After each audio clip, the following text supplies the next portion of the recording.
Hi, my name is Tosito and I would like to make this video about how is it growing up as LGBTQ in the countryside. Well, growing up in the countryside has some specifics. I'm from a little village of 66 people and it was not always easy growing up there as an LGBTQ person. As a kid, I was always very much myself, so people started to notice that I might be a bit different in a way. I didn't thought that I'm doing something wrong. I just did what I felt, and I was just expressing myself, and I was just being myself. At the time, my family and like the people in the village, they were really not like offended, or nobody was really concerned a lot because I was a small kid and they were like, oh, kids are playing. Going to primary school and growing up, I started to notice that I might not follow really the stereotypical social norms, and so did notice my parents that I'm really not fitting in pre-designed patterns in the society. At the time when I was growing up, it was in early 90s, there was really not much information about LGBT people. Like, it was a taboo. Like, nobody talked about it. Nobody actually knew about it really deeply. And people just ignored it and nobody talked about it. So I had no information. My parents had no information. Nobody in our village had information about LGBT people.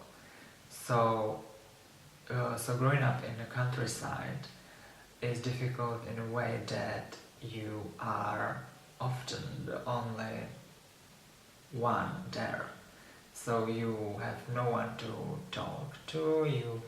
Your parents, the community doesn't know anything about the subject. There was no internet in our village. We had no computers, and so it was not like I could search information online.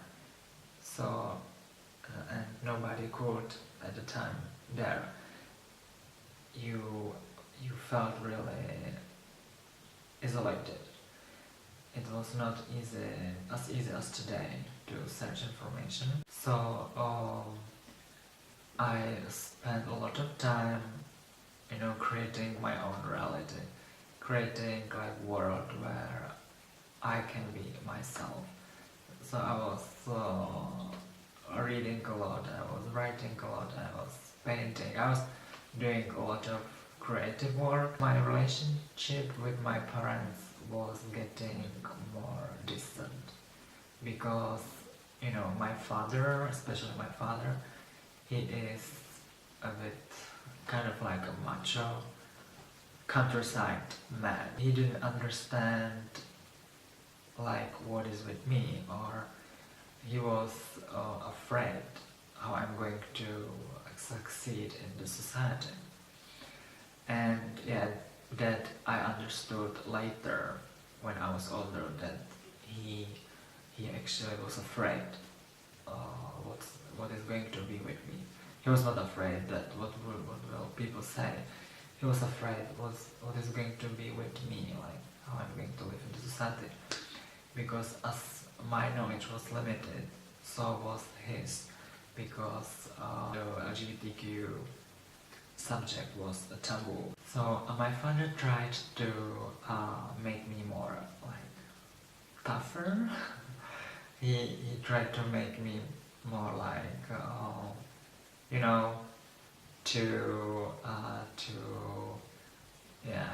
work a lot at the farm, and I had to draw a tractor and things like that. He tried to make me more like a man in the countryside. He thought that this will help me to survive there in the countryside. And so he was really, he was tough for me, and because of that, I didn't understand at the time why he is doing that, like why he's so mean, and so our relationship got distant. We were really getting more and more distant from each other. When in high school, as I said, I like to read, I like to study, so I had quite good marks.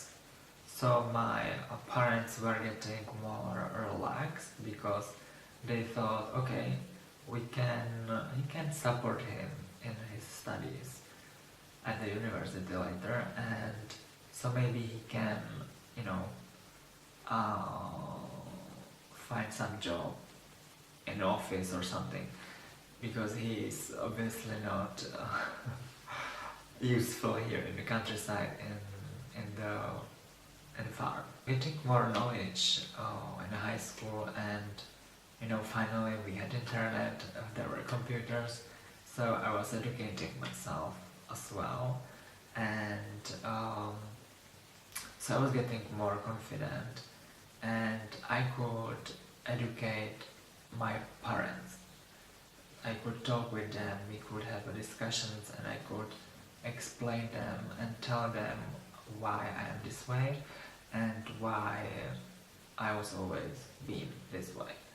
So fortunately, my parents are kind of open-minded, and they were willing to learn. This helped us to make a strong relationship between us, between me and my parents. Because my parents and my family members were more educated in the subject, they could face the question of other community members, and they could educate others, and it helped in the community.